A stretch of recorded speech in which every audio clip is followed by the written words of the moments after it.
ちょっと一言言わせてもらってもいいですか？何十万やるのと思って。どうでもいいわって感じですよね。もう全部が熱戦。すみません、長くて。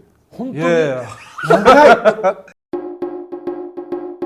親方、テレフォンショッキング。よろしくお願いします。よろしくお願いします。よろしくお願いします。はい。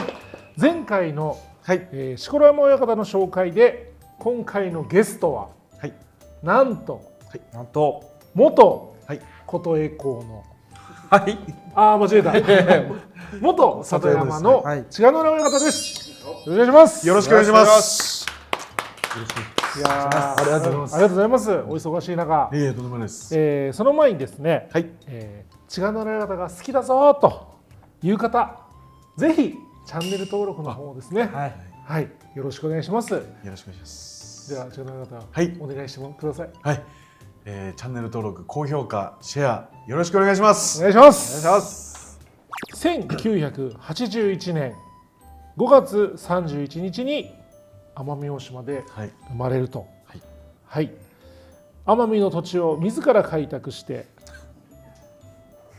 里山観葉植物園を作ったお父様とお母様のもとに生まれたということで、で父が山をですね切り崩してこれ観葉植物園を作りたいということで、今はもうちょっと父は亡くなったんですけど、もう生い茂ってですね本当に植物園になっております。植物園なんですね。じゃあぜひ奄美大島にお越しの際はぜひいらしてください。自然の中で遊び回っていた幼少期、当時奄美大島では必ず、男性はまわしを締めると言っても過言ではないぐらい相撲が必須だったと。その中で小学校1年生で相撲を始めると、その後笠利町ですか、笠利町、自分の生まれた町、笠利町大会で優勝して相撲が好きになると。その後実家である農家での畑仕事を手伝いながらも畑仕事がきつかったため、早く家を出たいと考えるようになったと。本当です。そうなんですが、すごいきつくて畑仕事が。菊明弘先生に憧れて、鹿児島商業に入学、相撲部に入部するも菊先生は転勤してしまうと。鹿児島商業って公立高校なので、先生の転勤があるんですね。そういうことですね。菊先生はアマチュア相撲でもかなりの実績を残された、アマチュアや横綱も3度ですか？2回ですね。で2位が1回。で中学校2年生の時ちょうど菊先生が2回目の優勝の時で、そうなんですね。その時に初めて菊先生の存在を知りまして、鹿児島の地元にこんな強い先輩がいるんだと。体小さいのに。で高校入学すると菊先生が転勤されてたっていう。なるほど。でもその代わりって言いますがに日本大学相撲部卒業の先野先生という方が、別の先生の方で、その方にしっかり教えて3年間。で菊先生は月 1,2 回ぐらい鹿児島の高校の方に練習に来てくれたんですね。稽古つけに。それは良かったですね。良かったです。その後日本大学に憧れて進学と、その周りがトップレベルで強い人との稽古で自分自身力もついていったということで、同期には後の豊真将や白野波がいたということで、同級生である白野波さんの背中を追い猛稽古に励むと。本当ですか？これは本当です。白石ですけど、もう自分の同級生なんですけど、もうスターで同級生。ちょっと憧れた分ありますね。もう常に上にいましたので、その背中を追ってた感じがします。番付の。そうなんですね。同じ部屋ですし。そうですね。その後大学卒業後、相撲界に入るわけですけども、その入ったきっかけは師匠の尾上親方に声をかけていただいて、最初そこまで入る気はなかったんですが、だったんですけど、尾上親方の何回も会ううちに尾上親方の熱意ってますか、すごい感じまして、もう尾上親方についていこうと思いまして入門しました。そういうことなんですね。尾上親方はその時はもう引退されて親方。いやまだ現役。現役だったんですね。現役、はい。じゃあ内弟子というような形で。そうですね。じゃあ、親方が声をかけていただいた尾上親方の現役時代の取り組みを何番かご用意してますので見ていただきましょう。はい。さあ、平成6年7月場所ですね。若いですね、尾上親方。かっこいいですね。かっこいいですね。お、中日ですね。これは浜の島東前頭中野花関、名古屋場所。名古屋場所でのなんとこの場所、親方殊勲賞となります。はい。さあ。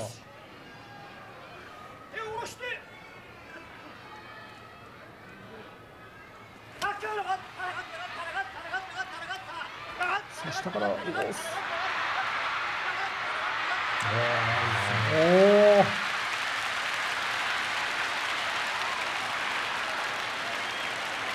すごいいい相撲でしたね。いい相撲ですね。何もさせませんでしたね。左前みつっていうんですかね。あそこを取るのが親方の、親方の相撲ですね。高田花関は中に入れないようにしてたと思うんですけど、あそこの左の前みつを取って、そうですね。自分が憧れた部分がありました。しぶとい相撲を取るっていうのは。いや、すごいいい相撲でしたね。さあ続きまして13日目霧島戦です。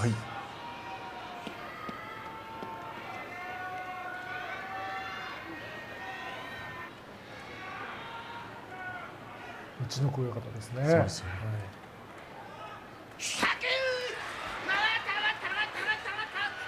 左の取りましたね。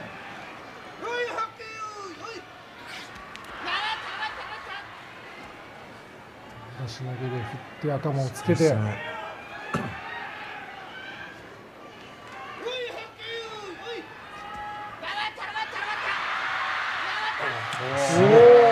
いですね。すごいですね、逆に。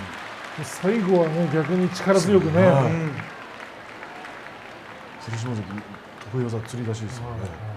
相手の株を奪う釣り出しと。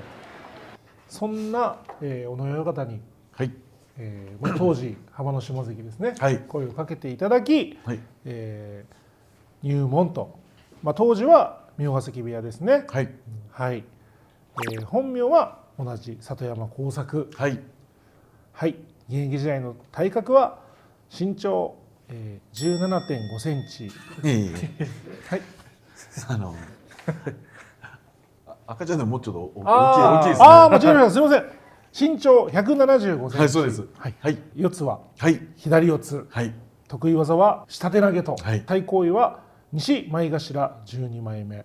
十両優勝1回、幕下優勝1回という。じゃあ親方の入門してからのこのヒストリーを一緒に。すみません、なんかお付き合いいただいて。いいですか？よろしくお願いします。途中いなかったら触れないでください。お竹親方。お竹親方。最後までよろしくお願いします。お願いします。じゃあそれではいきます。平成16年3月場所、里山対福田戦。覚えてますか？覚えてます。これは白石ですね。細いですね、やっぱり。100キロ。100キロちょっとですかね。ありますか。何歳？22です。22歳。福田君、お竹部屋の福田君です。懐かしいなって分かりません。本当ですか？福田ね。福田です。若いわ。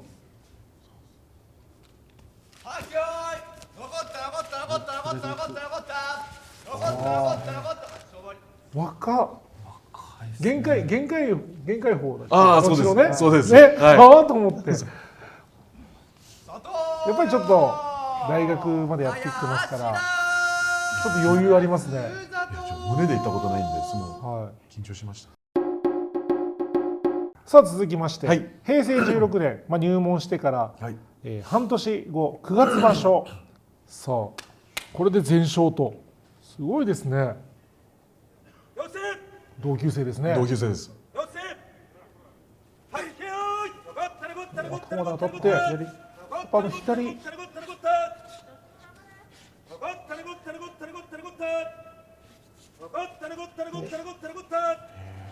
ょっと下手ひねりあえて左取ってまた離してまた取ったんですね。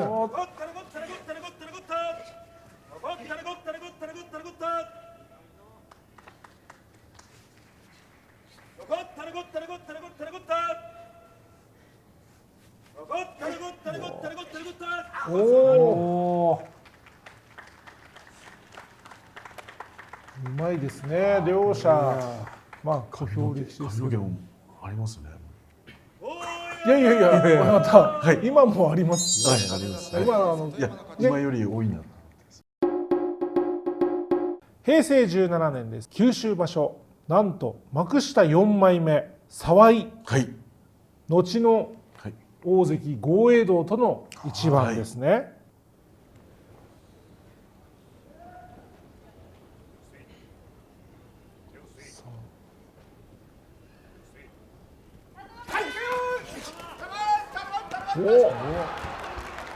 あれこ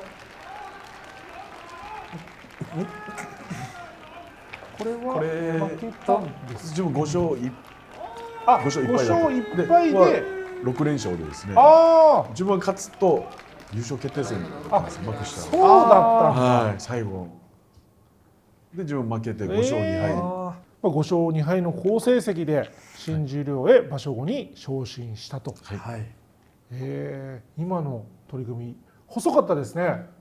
そうですね。竹熊親方も細かったですね。これまで対戦はあったんですか？これ初めてです。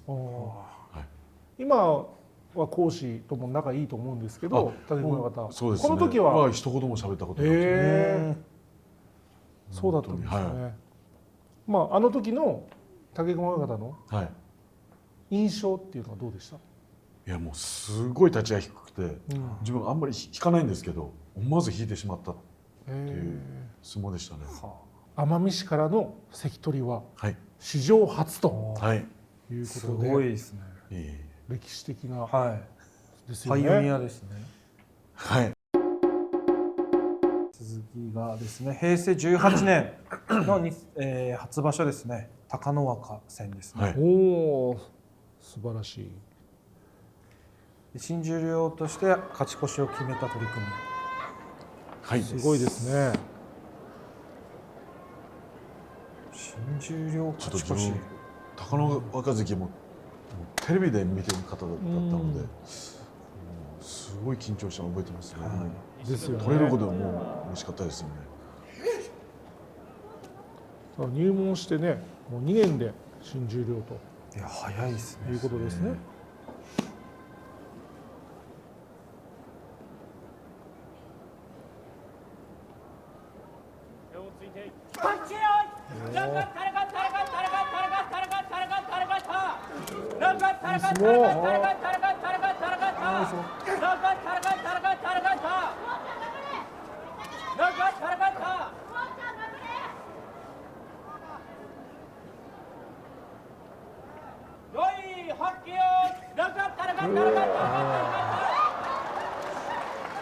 強いですね。いい相撲でしたね。気合入ってましたね。気合ありました。やっぱこの新十両で勝ち越し、めちゃめちゃ嬉しくない？めちゃめちゃ嬉しかったです。で、自分潜ってね、突き押しでずっとやってまして。確かにスタイルが全然違いますね。全然違いますよね。平成18年、春場所、9勝6敗ですね、この場所も。で、12日目、西十両8枚目で、東十両筆頭の龍鳳。さあ、2場所連続9番ね。さすがですね。龍鳳関懐かしいな。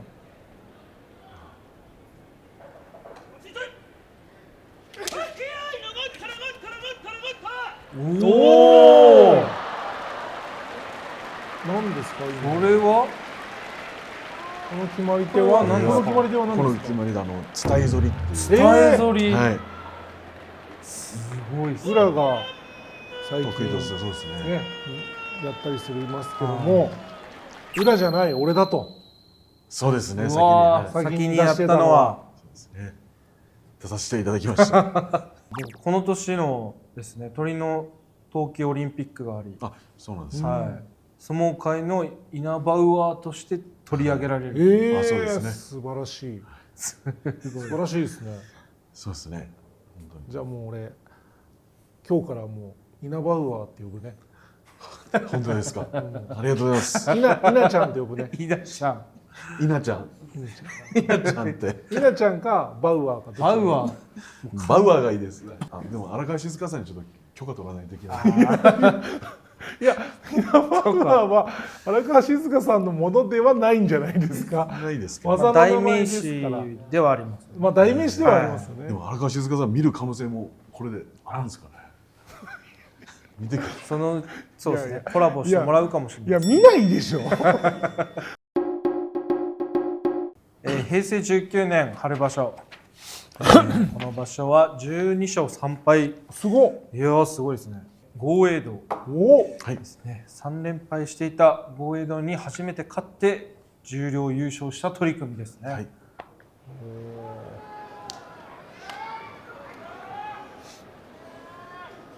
千秋楽。千秋楽に優勝がかかってたということですね。そうです。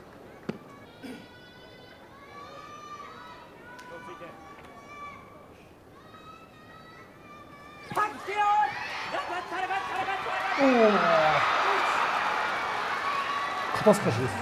肩透かしですね。これで十両優勝と。十両優勝、そして、まあ番付上げてきたまあ豪栄道とはい。どうでした。取り組いやもう本当に勝ったことがなかったので、もう当たって砕けろみたいな感じで、はい、で体が勝手に動いた感じで、はい、それで、次の場所新入幕はいを決めるということですね。はい、すごいですね。続きまして平成19年夏場所普天王、はい、新入幕の初取り組みです。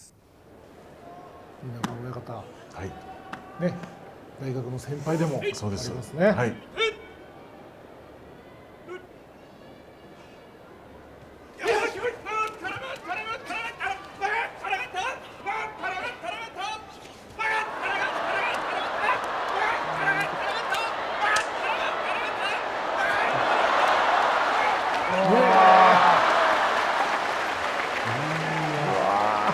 この相撲はね、そういうのすごいですね。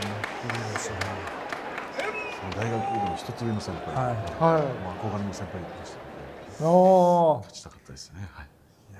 国体の決勝戦でそうなんですよ。えで決勝やりまして、その時はその時は稲川親方が優勝あで幕下付け出し資格を取って角界に入る。まあ、先ほどの取り組みも一瞬後ろを向かせた時に、はい。勝ったと思ったでしょ。思いました途中ねで、はい、土曜日まで詰めてはい、なんかそんな感じしましたよね見てて。そうなんです。でいつも左入ったら左潜っていくんですけどこの時潜ってないんで、はいはなんかあそこ勝ったって自分で思ってしまったのかなって今、はい最初ねそれが負けにつながったと思います。平成19年はい。名古屋場所鶴竜、後の横綱鶴竜戦ですよね。はい、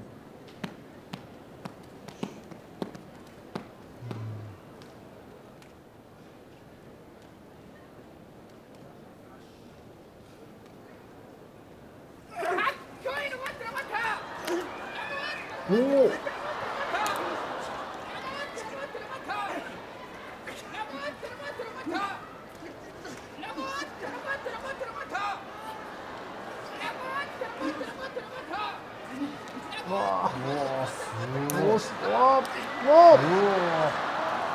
いい相撲なんだけどな。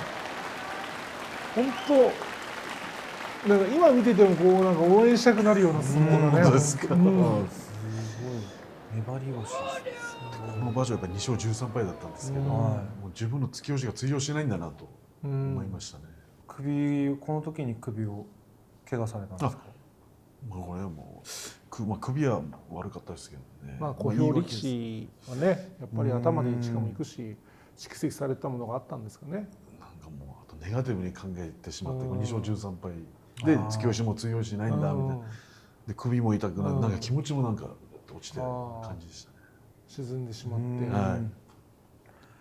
て、でその後調子が上がらず幕下に陥落してってことですね。はい。平成23年名古屋場所北播磨。4年ぶりに上がったってこと？そうですね。重量最重量でですね。復帰を決めた場所ですね。ね。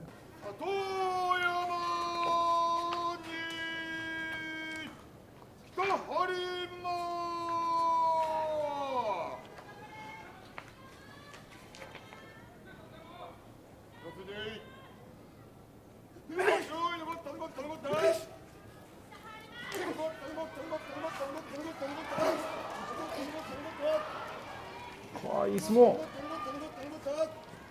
防はすごい。両者いい相撲とね。いい相撲。うわこの時はどんな気持ちだったんですか。ですね。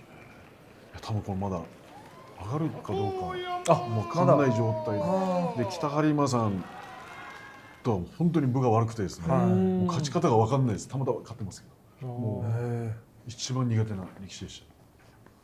まあただ攻防あるいい相撲でしたね。平成23年秋場所荒鷲6勝8敗で迎え勝たないと陥落が決まるという取り組みです。はい。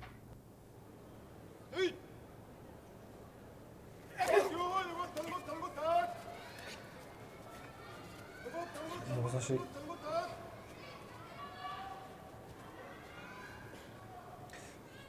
い体勢。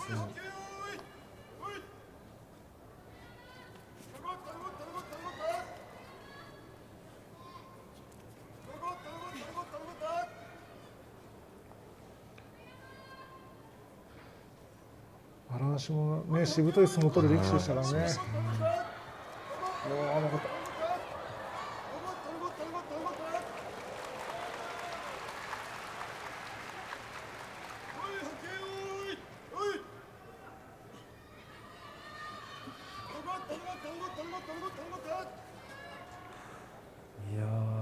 いやこの体勢でよく結構荒鷲も残ってますね。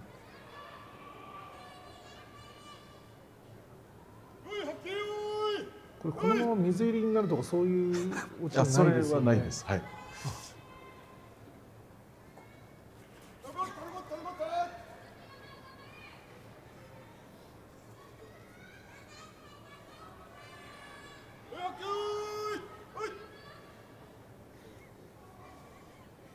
さあ大相撲ですね。一枚回しも伸びてお互いの気持ちがぶつかり合ってますね。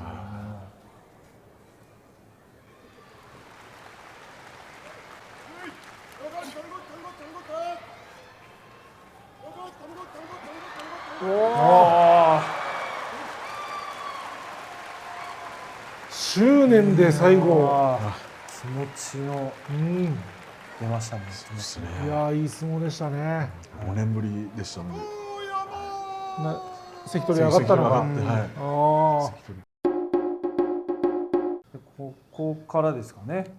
2場所、負け越してまたあれですよね。幕下。めちゃくちゃ取り組み多いんですけどめちゃくちゃ事細かく一場所一場所紹介するんですね。いやすいませんっていうか大丈夫ですか。いや大丈夫ですよ。すいません。平成24年初場所覇気合いで勝った方が十両に上がるという取り組みですね。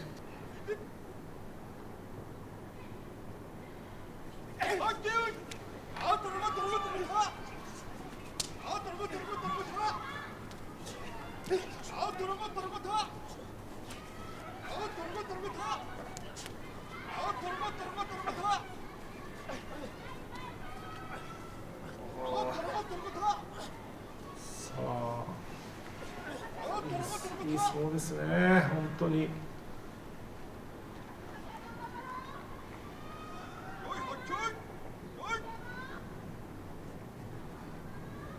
なかなか、頭つけた。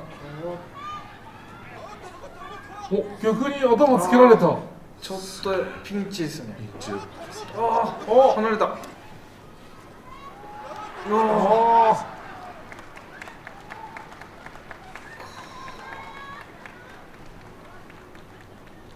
これで重量復帰を決めるということですね。ただこれ覇気合いは一回も、まあね、関取に上がれることなく引退してますけども、これもやっぱり相撲人生そうですね。この一番っていうの一は番の重みが相手にとってもものすごいこれは思い出に残ってる一番じゃないですかね。思いますね。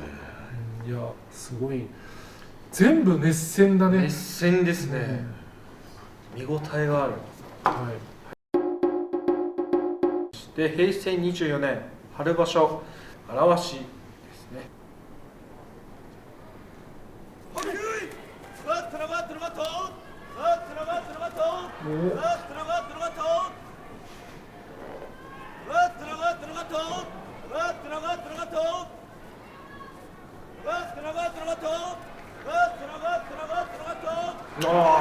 うまいですね。うまい。あの感覚ですからね、投げれる投げれないっていうのは本当に切り返し側に行くのか下手投げ側に行くのかっていうのはね、その相手の体重の感覚をその時の自分でですから、難しいですよね。もう平成24年ですね、秋場所。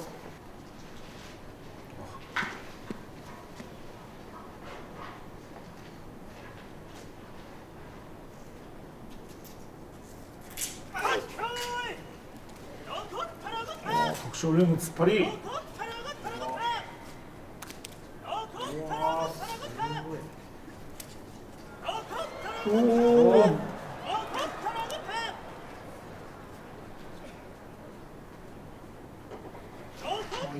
徳勝龍も左四つですからね。そうですね。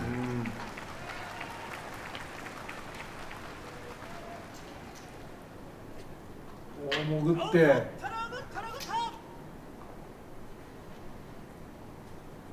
そこまで掴むと里山の形は形作りましたね。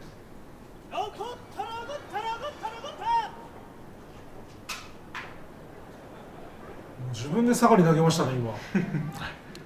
おお、すごい。いやー、すごいね。これはすごい。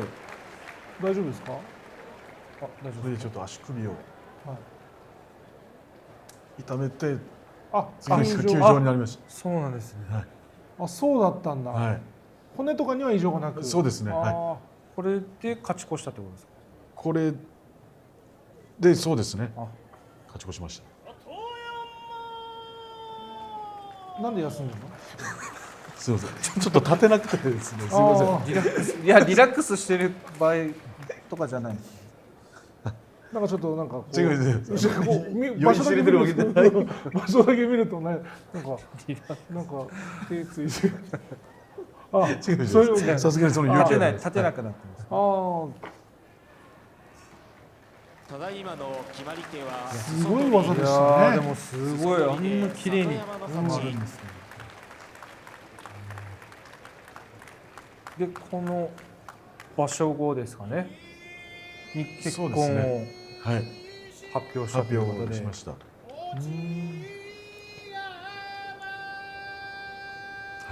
っぱこの場所は特別な場所だったんですそうですね、発表は場所前から決まりましたので、あれですか。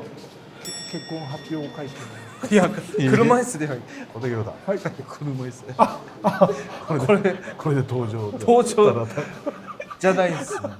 絶対違いますね。新郎の入場のじゃないです。見たことないです。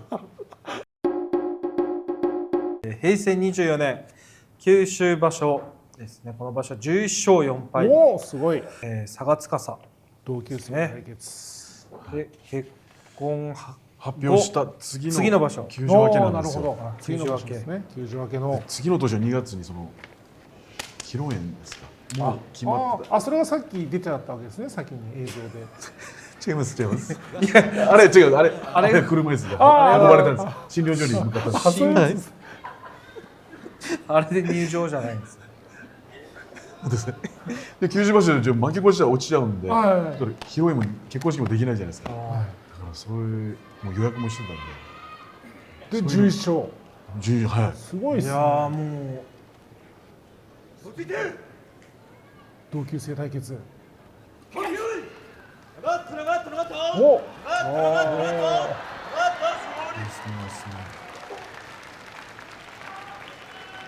11勝と。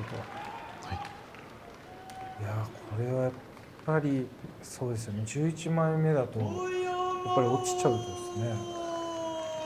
そうなんですよね。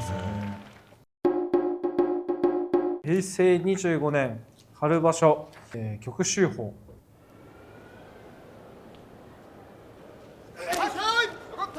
おお。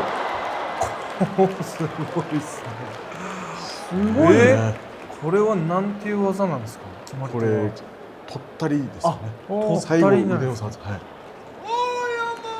すごい優勝力士ってことですよね。相手は。優勝そうですね。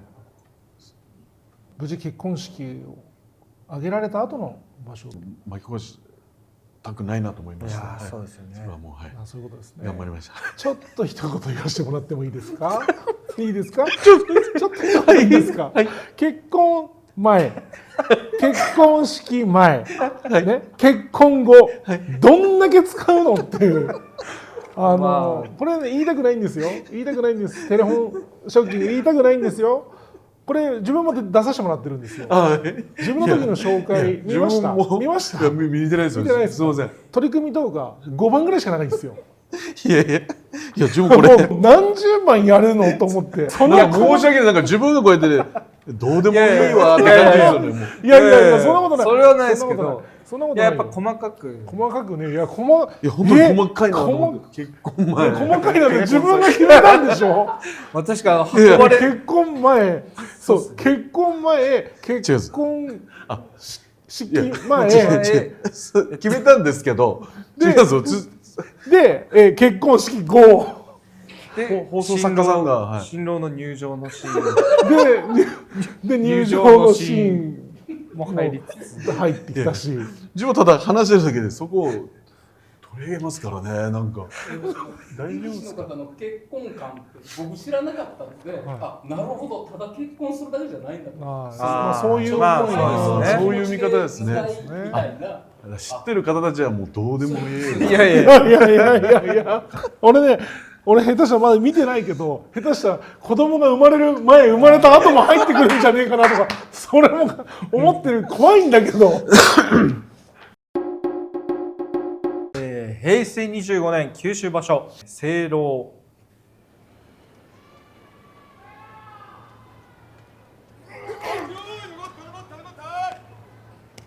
お、左四つ。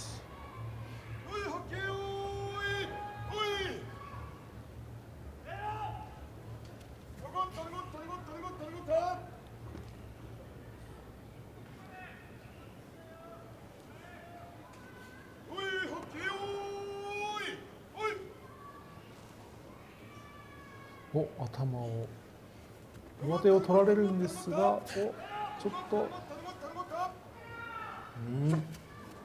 でも体勢がどんどん良くなってますね。右の上手前みつっていうか、そこがすごく、徐々に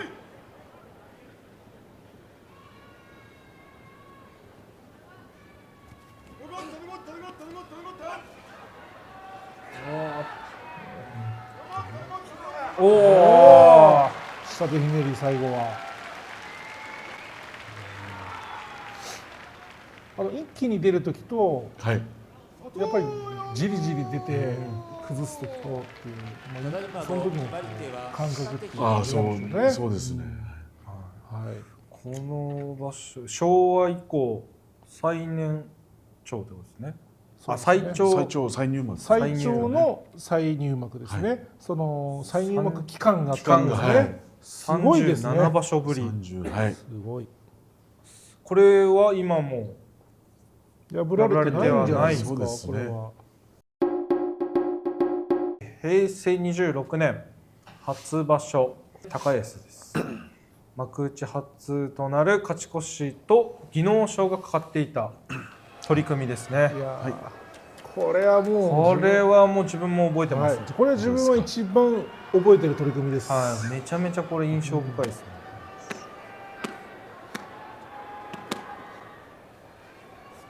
いや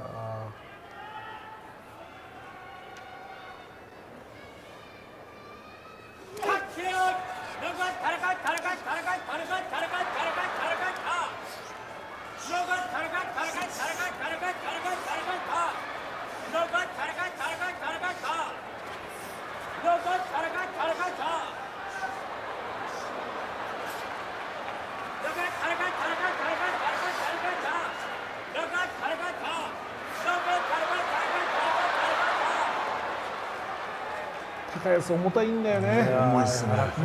本当重いっす。重たいんだよね。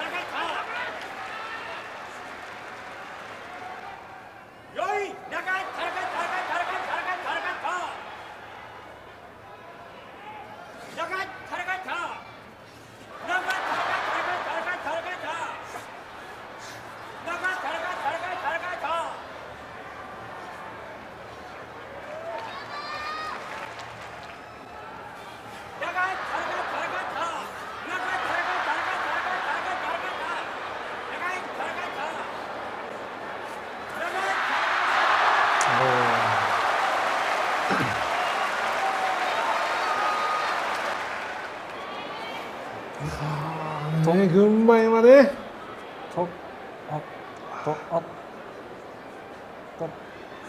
勝負が決まる際に里山ちょんまげを持っていたので反則負けといたします。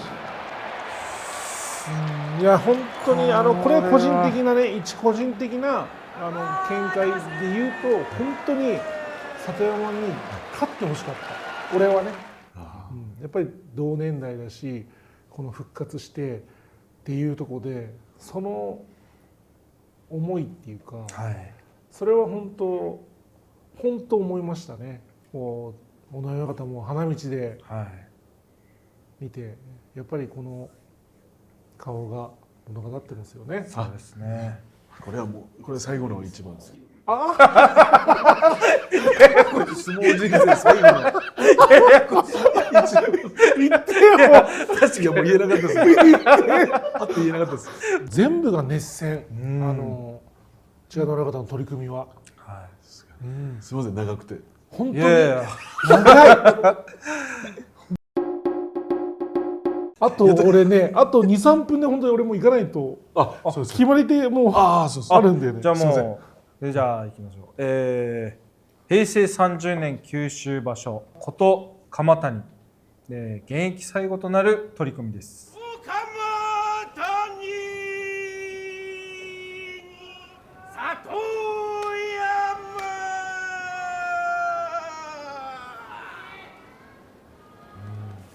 ね、いろいろこう思う。現役最後、これはもうこの場所で決めてたってことですか。そうですね。場所前からも。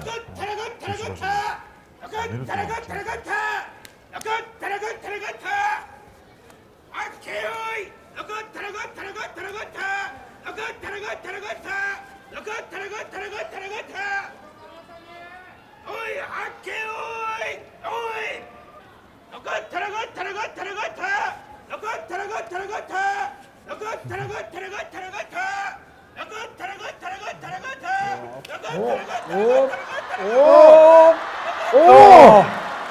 やーもうなんかこの取りこれは組みが最後のね取り組みが本当にらしさがこう出てますよね。最後まで熱戦なんだな、熱戦。千葉の親方の取りこの組みって取り組み見ても面白いですね。だからやっぱり人を引きつけるんだな、はい。魅力がありますね。ね。いや本当に3連敗からね4連勝して、この相撲を取り切った後はどんな気持ちだったんですか。いや一瞬ですね、これ9枚目でしたので、はい。ちょっと来場所いけるんじゃないかっていう一瞬思ったんですけど、でももうやめるって決めたんで、決めたんで、なんか体が自然と最後のああいう相撲も取れたのもなんかですね。ある意味いい意味で体のこのプレッシャーからね、もう引退するっていうことが決まってて、のびのびと開き直って取れたっていうのはあったのかもしれないですね。そうですね。最後一番勝ってもなんか意味あんのかなって実際思った部分もありました。取り組む前にですね。なるほどね。でもやっぱり自然と体が自分の相撲を取ってたので、ただ見てる人はね、見てくれてるファンの方たちはやっぱり里山を最後の最後までね、本当に応援してくれてたと思いますし、あの相撲っていうのが全て物語ったんですよね。そうですね。はい。ということでですね、大竹親方がですね、大竹てるということで、ちょっと行かれました。行かれたということでですね、はい、ここから2人なんですけども、よろしくお願いします。はい。力士人生を振り返ってみて、いや本当に久しぶりに見た取り組みばかりでしたので、本当入門した当時も思い出しましたし、で、関取上がって落ちたこととかいろいろ思い出したんですけど、もうとにかく相撲が大好きで、一生懸命やってたな、相撲だけ一生懸命やってたなと思いましたね。いややっぱその取り組みにやっぱりこうなんですか、人柄というかその性格がやっぱり出るじゃないですか。それがもう今日見られたんで、たくさん見られたんで満足してます。本当ですか。はい。ありがとうございます。で今後親方としてですね、どういった力士を育てていきたいかありますでしょうか。やはり大相撲勝ち負けはあるんですけど、その一番一番にかける思いですね。命をかけるって大げさになるんですけど、かける思い、その人生を土俵上で見せてもらいたいですね。いやありがとうございます。で次回の、親方を、ゲストですねを紹介していただきたいんですけども、元石浦の間垣親方。間垣親方、大学の後輩でもありますし、そうですね。そういったつながりでいや楽しみですね。電話しますか。早速もしもし、お疲れ様でございます。ちょっとタモリさんに変わります。タモリさんに変わります。タモリです。そうです。最近髪切った